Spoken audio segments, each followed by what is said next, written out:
네, 부동산법 핵심 이론 마스터 시간입니다. 자, 계속해서 우리 정비법 공부하실 거고, 우리 앞에 시간에서 이 용어 정리를 끝내셨으면 재건축 재개발 사업을 중심으로 이런 기본 계획이라는 것부터 먼저 공부를 해야 됩니다. 재건축 재개발 사업에 대한 기본 방향을 정하는 기본 계획. 자, 우리 기본 계획도 목차를 한번 잡아보면요. 자, 기본 계획의 수립권자가 5명이 있습니다. 이게 군수를 빼고 중요한 겁니다. 도시 및 주거환경 정비 기본 계획인데 간단하게 기본 계획이라고 부르고, 요 기본계획의 수립권자는 군수가 빠진 특별시, 광역시, 자치시와 자치도지사, 시장이 수립한다. 자, 원칙적으로 의무적 수립인데 대도시가 아닌 시장은 임의적 수립할 수 있는 규정이 있죠. 이런 것들을 한번 확인할 겁니다. 대도시가 아닌 시장은 도시기본계획을 수립하지 아니할 수 있다. 이런 규정이 있습니다. 자, 기본계획은 재건축 재개발 사업에 대해서 이 방향을 지시하기 때문에 기본계획에 들어갈 내용들을 봐가지고 사업의 전체적인 방향을 지시하는 내용들을 파악할 겁니다. 자, 기본계획 수립하는 절차 세 번째, 기본계획을 수립할 때는 주민의견, 협의, 심의 같은 게 있는데 그런 것들을 생략하는 규정이 있습니다. 여기 한 문제짜리입니다. 이거. 그다음에 기본계획을 작성하는 기준 이렇게 해서 요 5가지 순서로 한번 설명을 들어보도록 하겠습니다. 자, 공부하실 때는 순서를 잘 보시면서 자, 따라오시는 게 이제 공부의 체계가 잡힐 수 있습니다. 자, 일단은 기본 계획에서는 요 맨 앞에 절차인데 이게 재건축 재개발 사업에 대한 전체적인 절차입니다. 자, 이 절차를 우리가 자꾸 익히셔야 되겠죠. 자, 재건축 재개발이란 정비 사업을 하려면 일단 기본 계획을 먼저 수립해서 기본 계획을 아까 우리 군수를 뺀 5명의 관청이 도시에다가 수립해가지고 재건축 재개발 사업에 대한 기본 방향을 정하고 또 기본 계획에서는 정비 예정구역이라는 후보지가 나옵니다. 그래서 기본계획에서 이 수립이 되면서 정비 예정구역을 정하면 그 정비 예정구역에다가 정비계획이라는 계획을 한 번 더 만듭니다. 정비계획이라는 세부 지시하는 계획을 만들어서 그 정비 예정구역이 정비구역으로 지정이 돼야 됩니다. 자, 그러면 여기까지 오신 겁니다. 두 번째 단계까지. 그래서 기본계획에서 정비 예정구역을 정하고 그 예정구역별로 정비계획이라는 세부 지시하는 계획을 만들어서 정비구역까지를 정식으로 정한다. 그러면 재건축 재개발 정비구역이 확정되는 겁니다. 그럼 정비구역 안에 토지 등 소유자가 추진위원회를 먼저 구성을 해서 관청한테 승인받고 그 다음에 추진위원회가 준비 업무 열심히 해서 정비사업 조합이라는 이 재개발 재건축 조합을 설립인가를 받고 등기까지 해서 이제 조합이 설립이 되면 정식으로 시행자가 되는 거죠. 그럼 조합이라는 시행자가 사업을 어떻게 시행할 건지 설계도를 작성해서 사업시행계획이라는 걸 만들어서 인가받고 그 다음에 120일 안에 분양통지, 조합원들한테 통지하고 일괄실문에 공고한 다음에 분양신청이하를 따로 주고 몇 평대 아파트를 분양받을 겁니까? 분양신청서를 내시오 이렇게 분양신청 기간을 주고 분양신청을 받습니다. 분양 신청한 사람들 명단을 뽑아서 관리처분계획으로 집어넣고 여기다가 이제 아파트 분양 평수를 확정하고 추가 분담금을 확정하는 거죠. 자, 요거 인가받고 철거해서 공사 끝나면 준공인가 공사 완료 고시, 새 아파트를 받는 게 소유권 이전 고시일 다음 날 효력 발생합니다. 새 아파트를 받는 효력은 소유권 이전 고시 다음 날. 그래서 공사 완료 고시가 있으면 지체 없이 소유권 이전 고시 가서 소유권 이전 고시 다음 날에 이제 조합원들이 이제 아파트를 취득하는 거죠. 자, 여기 보면 분홍색으로 표시된 계획이 4개 있습니다. 이게 중요한 거예요. 기본계획, 정비계획, 그 다음에 사업시행계획, 관리처분계획 순서가 기본계획이 제일 먼저고 정비계획을 만들어서 정비구역 정하는 게 요거 두 번째고 그다음에 이제 추진위원회 조합 만든 다음에 사업시행계획 나오고 마지막으로 관리처분계획 나오는 거니까 이 계획 이름 먼저 잘 보시고 이 계획의 특징들은 이제 강의를 들으시면서 파악하시는 겁니다. 자, 재건축 재개발이 좀 어려운데 이 하나씩 용어를 풀어주시면 됩니다. 자, 일단 기본계획의 의미는 기본계획은 이제 행정관청이 아까 군수를 뺀 이 5명의 관청이 여기 나와 있죠. 특별광역시, 자치시와 자치도 시장이 기본계획이라는 계획을 수립해서 도시 전체적으로 재건축 재개발 정비사업의 기본 방향을 정하면서 도시에다가 정비사업을 할 예정지, 정비 예정구역 같은 후보지를 범위를 발표하는 겁니다. 그 다음에 정비 예정구역에다가 정비계획을 언제까지 만들어라. 정비계획 수립 시기. 그 다음에 건폐율 용적률의 한도를 정하는 건축물 밀도계획이라는 게 있어요. 건폐율을 몇 퍼센트 이하로 해라. 용적률은 몇 퍼센트 이하로 하라. 이런 식으로 한도를 정해줍니다. 정비 예정구역, 정비계획 수립 시기, 자, 건축물의 밀도계획 해가지고 이 건폐율 용적률의 한도를 정하는 게 기본계획에서 하는 일입니다. 또 볼 겁니다.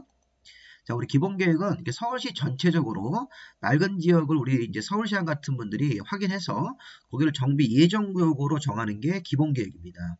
그래서 아까 우리 서대문구 홍은동에는 낡은 집들이 많은데 그 홍은동 일대를 정비 예정구역으로 정하고 그 다음에 3월 달까지 정비계획을 만들어라. 이렇게 이거 같이 발표하는 겁니다. 우리 앞에서 정비 예정구역을 개략적으로 발표하고 정비계획을 언제까지 만들어라. 여기 3월 달까지 정비계획 만드는 겁니다. 정비계획을 이제 서울시장이 정비 예정구역을 기본계획에서 발표해주면 이제 서울시장 밑에 구청장이 정비계획을 만들게 되어 있습니다. 그리고 여기 정비 예정구역은 한 군데만 있는 게 아니라 서울에 여러 군데가 있을 텐데 제가 이제 샘플로 3개만 그려본 겁니다. 노원구 상계동도 정비 예정구역 정하고 6월 달까지 정비계획을 만들어라. 약간 시차가 있죠. 그리고 여기 동대문구 전농동도 낡은 집들이 있는데 그 정비 예정구역을 정하고 9월 달까지 정비계획을 만들어라. 이런 작업을 하는 게 기본계획이라고 생각하시면 되겠습니다. 자, 추가로 기본계획에서는 건폐율 용적률의 한도가 정해집니다. 홍은동은 북한산 밑에 고도지구 같은 게 묶여 있어가지고 건폐율과 용적률은 25% 이하로 180% 이하로 해라. 근데 전농동은 좀 크죠. 이렇게 한도가 정비 예정구역별로 서로 다르게 되어 있으니까 이런 게 바로 건폐율 용적률의 밀도계획입니다. 이 앞에서 봤던 건폐율 용적률의 밀도계획. 자, 제가 기본계획 설명을 좀 이렇게 자세하게 드렸는데 서울시 전체적으로 정비 예정구역 정하고 정비계획을 언제까지 수립하라고 지시하고 건폐율 용적률의 한도를 정하는 게 기본계획의 핵심입니다. 자, 일단 기본계획 수립권자부터 한번 보겠습니다. 자, 앞에서 설명을 계속 드렸죠. 기본계획은 특별광역시, 자치시장, 자치도의사, 시장이 10년 단위로 수립해야 된다. 의무적으로. 자, 군수는 수립권자가 아니라는 거 시험 문제 나왔었고요. 그 다음에 이 시장 중에서 인구 50만 미만의 대도시가 아닌 시는 도지사가 수립할 필요가 없다고 인정을 하면 수립하지 아니할 수 있는 임의적 수립 규정이 있습니다. 자, 그러니까 우리가 대도시가 아닌 시는 수립하지 아니할 수 있는 규정이 있으니까 이 대도시장 같은 사람들은 의무적 수립으로 봐야 돼요. 특별광역자치시와 자치도 대도시까지는 의무적으로 기본계획을 10년 단위로 수립해야 되고 대도시가 아닌 시는 도지사가 필요가 없다 이렇게 인정을 하면 수립하지 아니할 수 있는 규정이 있다. 이렇게 이것도 시험 문제에서 나왔던 겁니다.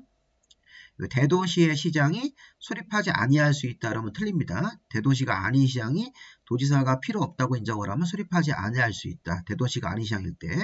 그리고 기본계획은 10년 단위로 수립을 하고 5년마다 타당성 여부를 재검토한다. 이것도 시험 문제에서 한번 나왔었죠. 이거 3년마다라고 시험 문제 나왔으니까 이 부분도 확인을 좀 해놓으셔야 되겠습니다. 이거 26회 때 출제가 된 겁니다.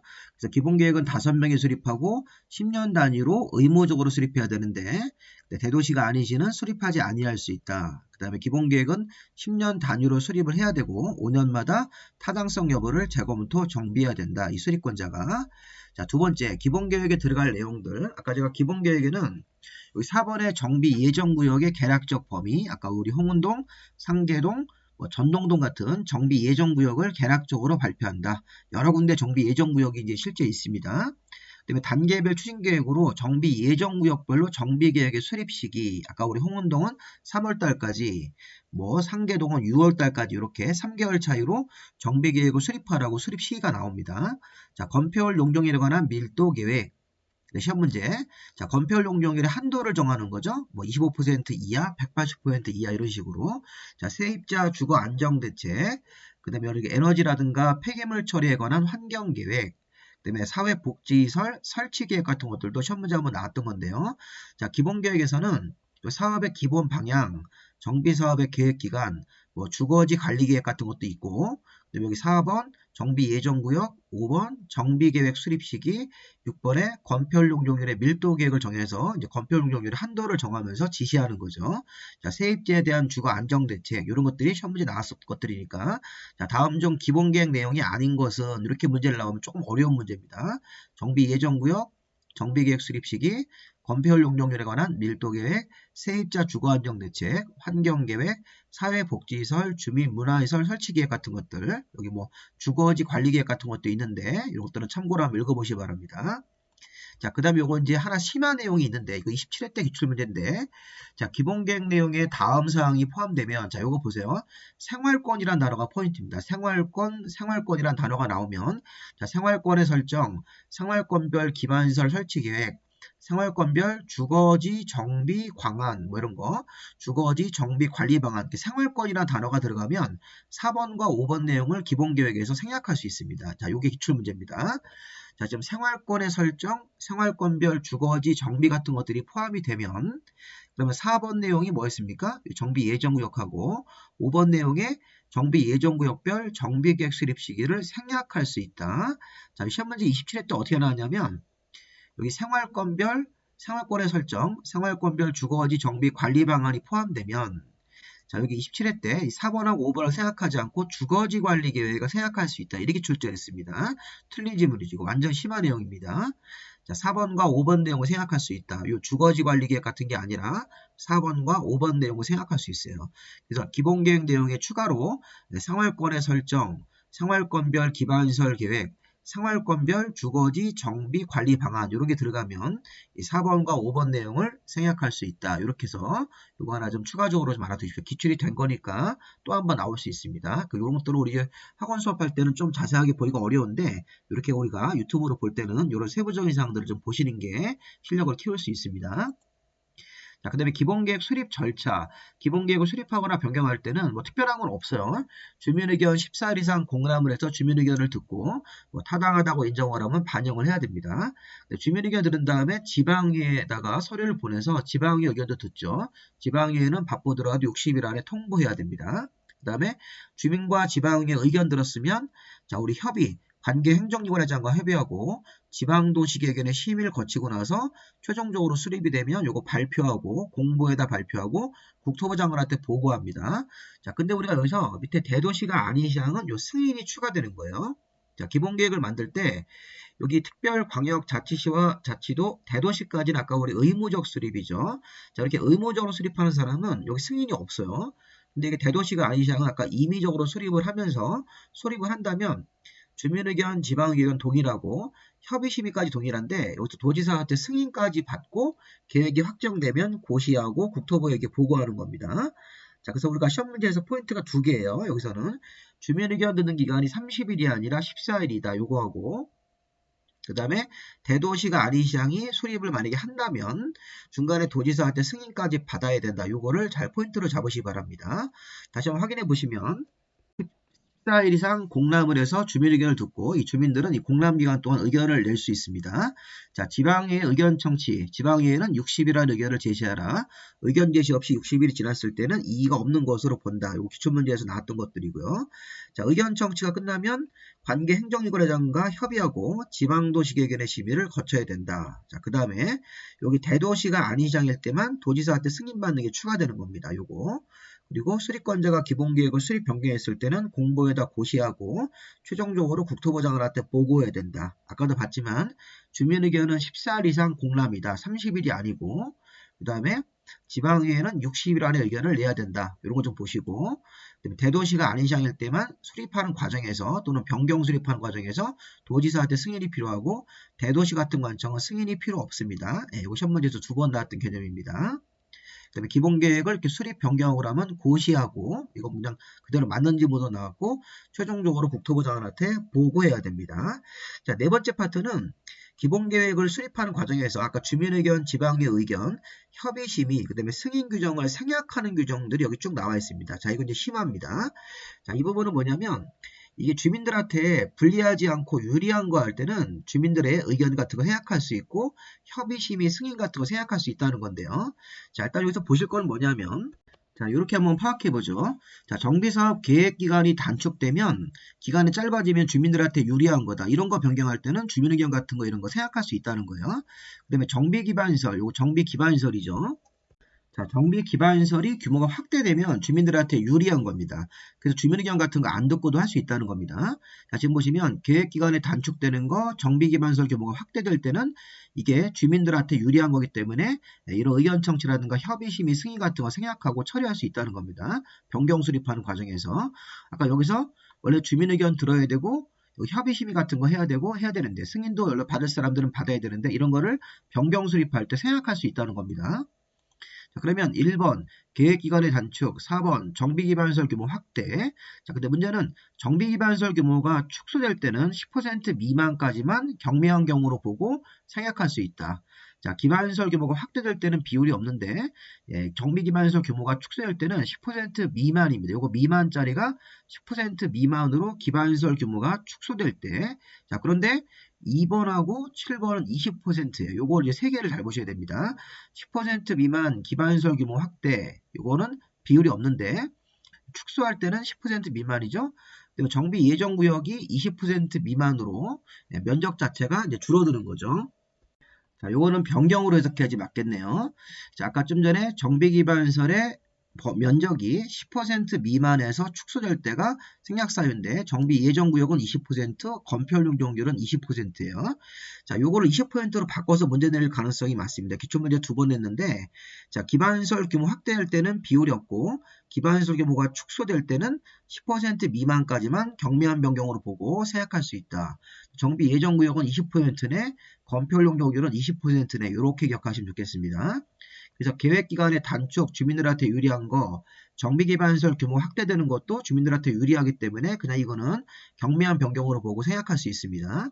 근데 기반시설 규모가 축소될 때는 10% 미만이고 정비 예정구역이 변경될 때 건폐 용적률을 처음에 정해놓고 그런 걸 변경할 때는 20% 미만까지가 경미한 변경이다.